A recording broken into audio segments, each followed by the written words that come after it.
MP la dynamique pour la majorité du peuple, affirmé dans un communiqué qu'Amron a été arrêté par les gendarmes la veille au soir à son domicile. Depuis plusieurs semaines, il dénonçait la mauvaise gouvernance du pouvoir togolais via les réseaux sociaux. Depuis son arrestation, des ONG, des partis d'opposition exigent sa libération immédiate.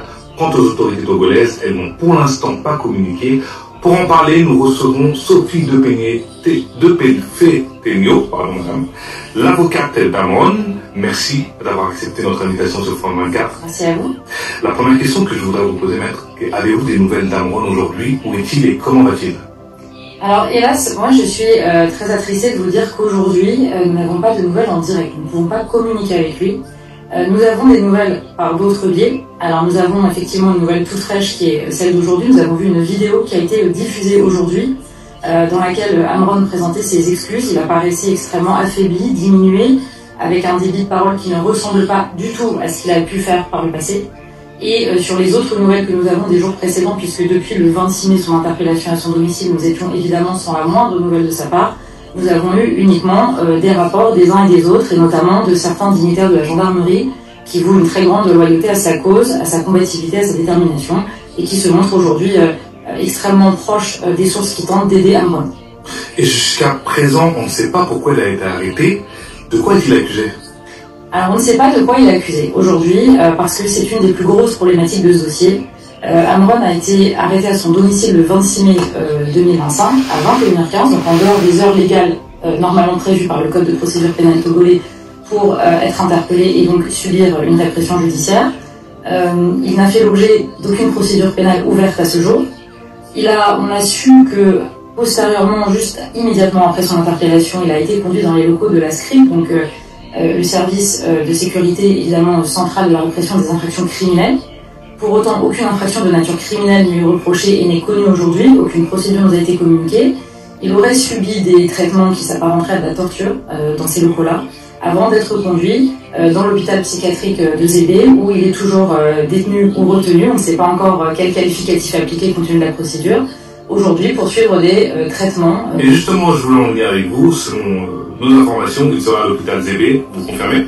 Oui. Et il subirait un traitement contre la maladie mentale. Est-ce que vous confirmez cette information? Comment ça se passe? Comment un rappeur peut se retrouver enlevé et placé dans un hôpital psychiatrique sans qu'un médecin, jusqu'à preuve du contraire, ait fait un diagnostic sur son état mental? Comment est-ce possible? Alors, nous sommes effectivement dans le flou le plus total. Nous sommes intervenus avec mon confrère Célestin Agbopan depuis ce matin pour pouvoir solliciter le procureur de Lomé, avoir des réponses sur la procédure qui lui est appliquée. Cela étant dit, au Togo, le Code de la santé publique prévoit qu'il est tout à fait possible d'hospitaliser d'office dans le cadre d'une procédure régulière, ce qui n'est pas le cas aujourd'hui. En ce qui concerne Amron, nous sommes destinataires d'informations qui tendent à mettre en lumière le fait qu'il recevrait des injections en ce moment même. Quel type d'injection? Alors on ne sait pas. On n'a aucune information. On n'est évidemment pas en contact avec les équipes médicales. On ne sait même pas s'il est assisté d'une équipe médicale, s'il y a un vrai médecin. Moi, je n'ai pas de certificat médical pour l'instant. On attend des réponses du procureur de Lomé sur ce point. Et le cas échéant, nous sommes évidemment très désireux de dépêcher un médecin français pour faire une contre-expertise. Et justement, je précise que nous avons contacté les autorités togolaises via notre correspondante qui n'ont pas pour l'instant donné suite à nos sollicitations. Je voudrais savoir si vous êtes entré en contact concrètement avec les autorités togolaises. Alors nous l'avons fait, comme je vous le disais ce matin, par le biais du procureur de Lomé, que nous avons interpellé sur la situation. Nous sommes constitués, pour l'instant nous sommes 2 avocats, donc moi-même issu du barreau de Paris et mon confrère que je vous citais, Célestin Agbopan, qui est aussi président de la Ligue des droits de l'homme togolaise. Et nous avons déposé notre constitution ce matin avec une demande d'éclaircissement. Nous avons indiqué au procureur que nous étions à sa disposition pour consulter le dossier, qu'il soit pénal ou de santé publique, et pouvoir s'entretenir avec lui et entrer en contact avec notre client. Et comment va sa famille? Alors sa famille évidemment est dans une situation qui est très compliquée. Ils ont peur, ils sont effectivement extrêmement inquiets de la situation que subit Amron par manque d'informations, et pour eux-mêmes évidemment ils craignent d'autres représailles si les propos d'Amron effectivement donnaient lieu à des poursuites ou peut-être plus de répression. La dernière question que je voudrais vous poser, est-ce qu'il y a des suites juridiques que vous essayez d'organiser avec des confrères pour ce dossier?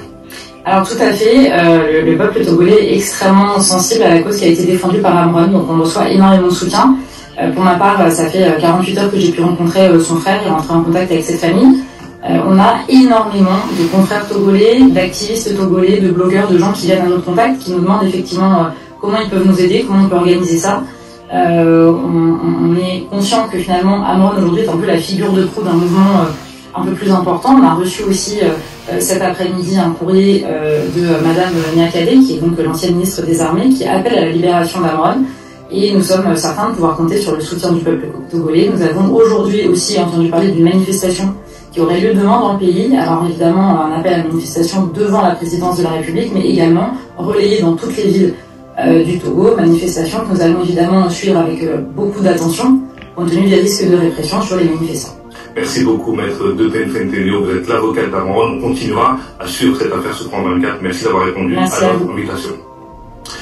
On s'arrête en Amron, de son vrai nom Tshala Essowe Narcisse, est un rappeur togolais engagé, influencé par MC Solar, qui a été arrêté le 26 mai 2025 à Lomé pour ses prises de position contre le régime de Faure Gnassingbé. Les informations sur son arrestation proviennent de publications récentes sur X, mais celles-ci doivent être considérées avec prudence, car elles ne constituent pas une preuve factuelle définitive.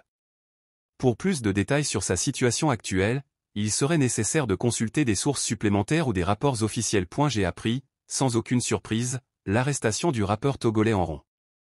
Depuis quelque temps, il dénonçait avec détermination et courage le régime sanguinaire de Faure Gnassingbé.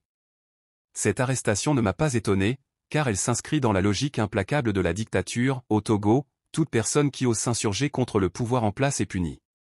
On la réduit au silence, on l'emprisonne, on la torture, parfois même on la tue. Des citoyens ont été arrêtés pour bien moins que ce qu'Amron a exprimé. Ce que ce régime punit réellement, ce n'est pas tant ce qu'on dit, mais la manière de le dire. Ce qu'il traque, c'est l'audace. Ce qu'il veut étouffer, c'est le courage. Certains dénoncent avec réserve, dans l'espoir d'être entendus sans provoquer. Ceux-là, parfois, on les laisse faire. Mais ceux qui parlent haut, ceux qui expriment leur colère, leur indignation, leur refus de courber l'échine, ceux qui osent dire qu'ils n'ont pas peur, deviennent des cibles. Parce que le Togolais a été façonné, dès l'enfance, à craindre le pouvoir. Dès l'école primaire, on nous apprend à nous taire, à ne pas questionner, à accepter. La peur est un outil d'éducation, un mécanisme de contrôle. Et souvent, ceux qui nous aiment, par peur pour nous ou pour eux-mêmes, deviennent les premiers à nous demander de nous taire. L'arrestation d'Amron ne fait que confirmer cette mécanique de répression. Je l'attendais. Parce qu'il n'existe que deux sorts pour ceux qui s'affichent aussi ouvertement contre ce régime, soit on vit au Togo et on finit en prison, soit on vit en exil, interdit de rentrer chez soi. Je sais de quoi je parle, moi qui ai été parmi les premières à dénoncer Faure Gnassingbé et son clan criminel dès 2008 sur les réseaux sociaux. Mais il faut que je le dise clairement, ce ne sera ni la première, ni la dernière fois qu'un Togolais sera arrêté pour avoir osé aimer son pays, pour avoir défendu son peuple. Ce ne sera ni la première, ni la dernière fois qu'un citoyen sera puni pour sa dignité et sa bravoure. Et pourtant, je refuse de réduire notre lutte à de simples slogans de « libérer un tel, libérer une telle ». Oui, nous avons des centaines de prisonniers politiques. Mais non, notre combat ne doit pas se limiter à obtenir leur libération individuelle. Ce serait tomber dans le piège de la distraction, orchestrée par le régime. Ce que nous devons revendiquer, c'est la libération du peuple tout entier. Aussi bien ceux qui sont derrière les barreaux que ceux qui, libres en apparence, vivent dans une prison psychologique, dans l'humiliation et l'indignité. Pour cela, nous devons devenir des Amron. Tous. Nous devons parler, dénoncer, accuser, crier. Tous, les 9 millions que nous sommes. Nous devons faire entendre notre colère. Car c'est cela, la vraie justice pour les braves, que nous reprenions la parole. Que nous disions non. Faure Gnassingbé n'a pas assez de prisons pour enfermer 100 000 citoyens. Imaginez 600 000 Togolais, du pays comme de la diaspora, devenaient des Amron. Imaginez si, chaque jour, 100 000 voix disaient « Faure doit partir ». Assez de 60 ans de dictature. Assez des pillages. Assez de persécutions. Nous avons su nous mobiliser par centaines de milliers pour des causes qui ne changent rien à notre avenir. Alors, prouvons que nous sommes encore humains. Prouvons à ce régime que le Togolais est digne.